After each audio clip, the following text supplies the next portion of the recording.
Okay, we're back. Okay, here are the questions. Larry, as someone who grew up in Trump Village, you grew up in Trump Village? I grew up in Trump Village. Wait, there's such a thing as Trump Village? Yeah, what is Trump it's a Village? Soviet housing complex at the end of Brooklyn.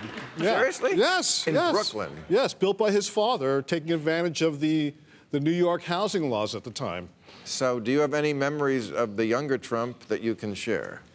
He used to, we had a Little League field that was built, and he came with his father to christen the Little League, and he was still like in exactly the same shapeless suit and the weird hair, even at 14. So I didn't understand. Oh, he was a kid? When he was a kid. He was wearing a suit? He was Trump Jr., yeah. He was like the guy he is now, only like the mini-me version of it. He grew into the full thing. Little individual one. Wow. Yes. Okay, Evelyn, how should the U.S. best deal with Venezuela? That's a really good, that's a good one. First of all, don't invade it, okay? Because there are all kinds of hints and, you know, half the time I think the vice president wants to take us into Venezuela.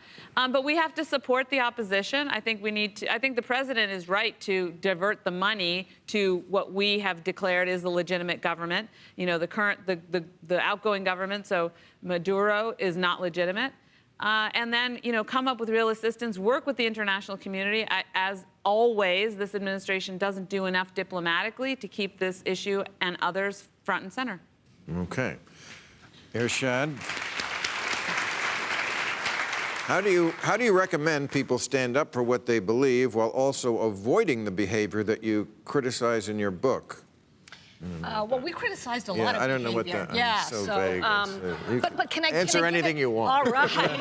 Extrapolate. That's an open shot for you there. You just say anything. So, as I said earlier, right, we live in this hyper-polarized time, and so often we throw labels at one another and then roll our eyes and walk away, which changes nobody's mind. Rather, we should be actually starting conversations where none would have existed before, especially with people who disagree with us. For one thing, you can actually glean information from the other person that helps you reframe your argument in a way they can understand. Last week at the end of the show, I mentioned you in my editorial because it was about how Democrats should go on Fox News, which they don't. They're invited, they just don't go. He goes. Donna Brazile. Yeah, you're the only one who goes. Going a lot. And then that was Friday night. I pick up the paper the next day, and it says Donna Brazile Good for her. has joined Fox News, and she said exactly the same thing I was saying the night before. That, you know, you got to go where the people are, and you got to talk to people who don't agree with you. And it's another, sorry to say it, it's another way the Democrats look weak. Talk to people who don't agree with you, but also don't discount how many, and I've seen this, the number of people who come up to me and say, I love watching on Fox News, especially women, and they'll say, I'm not a Republican, but my husband makes me watch it. That's all that's on the TV station. Or the bartenders who have that in their bars because the owner wants it. Why would we want to dismiss that? Husband makes me watch Fox News. Yeah. There's a human rights issue we've got to get to. I hear that a lot. Is it all Muslim women? Is that what you're telling me? Is that what you're telling me? But yeah, I have lots of people conservatives often come up to me. I watch your show. I don't agree with everything you say, but you have conservatives on, and sometimes you express a point of view I agree with, and and funny. Funny makes up for a lot of. They respect you for it. And they respect you for it. What do you think, Congressman, of Devin Nunes' lawsuit against Twitter parody accounts? Oh my! The one against the cow. I mean, they got their snowflakes on the right too. Boy, boy, do they have some snowflakes. That cow has more followers than he does now. Right, the cow has more followers. I follow it. But I think the most important... What an idiot to step into that. Right? Couldn't he see that coming if he announced the lawsuit that it was just going to create that? Yeah, the good news is we took the gavel out of his hand. Right. And yes. He should focus on other things. Let me ask, other things. Other things. Boy. You really milked that one. Yeah. Oh, I'm going to chew on that all weekend. But fake moves. All right, that's the last. Fake news. I'm not getting involved in this. Don't look at me. That was really But let me ask you this. I mean, we hope, some of us, that, if justice really is done, some people will be going to jail right up until the person of number one. What about these people like Devin Nunes, who were just incredible enablers, Lindsey Graham, people like that? What is the appropriate punishment for them when this is all over? Former congressman. Yeah. That's it? Yeah. But is that all? Is that all? I mean, weren't they also obstructing this as much as they possibly could? I think Nunes has been, yes. Obstructing justice. I mean, could we go further than just voting them out of office? He had the shovels crimes. out, buried the evidence. We saw that for 2 years. mean, But that's... you know what? Let's just make him a former congressman. Okay. All right. Okay. Definitely not what they would say.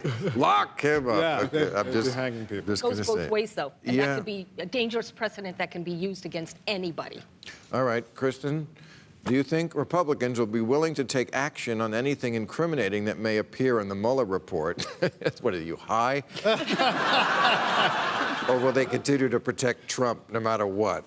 That's a tough one. We don't know what's in the Mueller report, but what I can say, and you sort of mentioned this on the show, is why is it that Republicans have been so loath to criticize Trump? That when behind the scenes, behind closed doors, they'll sort of grumble about him. Oh, I wish he would stop the tweets. Oh, I don't like this thing he did or that thing he did. And I think part of the reason why you see so few Republicans, say, putting out press releases saying, we think that what the president said about John McCain is abhorrent, is I think there is a sense that it is futile to do so, that the Democrats are already on it, and that if they do so, all it does is make them an enemy of the president, meaning that the policy stuff they like is harder to get done, and that they're not actually changing any minds. And those Republican voters who I talked to in those focus groups, it's only once they realize that they're inside the family that they're like, oh, I wish you would stop the tweeting. Oh, it's so annoying. But they feel like if you're someone like Paul Ryan, who I am sure you think did not do nearly enough to criticize President Trump. When I go into these focus groups, they think Paul Ryan was traitorous to the president for daring to have put out a couple of press releases from time to time saying he shouldn't have said what he said at Charlottesville. And so a lot of these Republican lawmakers, I think, feel at a total impasse that if they put out that press release, they put out that condemnation, they're not changing who Trump is fundamentally as a person. He's still going to say crazy stuff. He's still going to insult people. Their press release isn't changing that, so they just don't put it out. And it makes them look weak, I agree, but that's what they're stuck between and why you hear crickets when Trump does some of these Who do you things. think's going to win 2020? Ooh. Well, last time you asked me to predict, I thought Hillary Clinton was going to be the next president. So, we have that clip. I know. I'm not alone. The good news is I wasn't alone. I mean, I think Trump will be very formidable. His approval rating's not great, but it's not terrible. It's above 40%, which is historically bad place for it to be, but for Trump, it's not the worst it's been. And I think it depends, who do Democrats nominate? Do they listen to you, Bill? Do they nominate someone who isn't going to turn off all of those voters in the middle who don't love the tweets, who don't love everything Trump does, but do the Democrats nominate someone that they can potentially get back? I don't even know who that is. Well, he's not going to be president in 2021. I promise that. I've talked to the Republicans you've talked to. If their position... Well, wait a second. We really want to be complacent like that and tell people it's in the bag? No, we're going to beat them. And I have the confidence that what we did in Michigan, what we did in Pennsylvania, what we did in Wisconsin, we're going to beat them.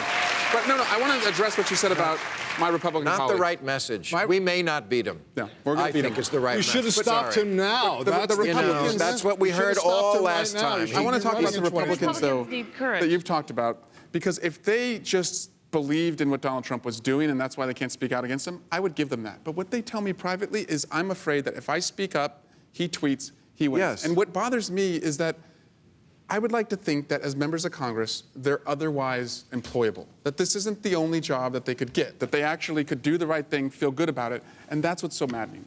But I It know. was supposed to be that way, wasn't it? But there's something even more dangerous at stake here because all tweets are not equal. And the ones where he espouses or excuses violence or where he speaks out against and calls the media the enemy of the people, all those things that actually get, or criticizes the Justice Department, the police, what have you, you name it, those tweets run counter to democracy. They're attacking democracy. Yes. And if Republicans can't stand up and say something, then we're in real danger because the Democracy's Die book says you can prevent democracy if the two sides can come together based on principles like defending our institutions. Well,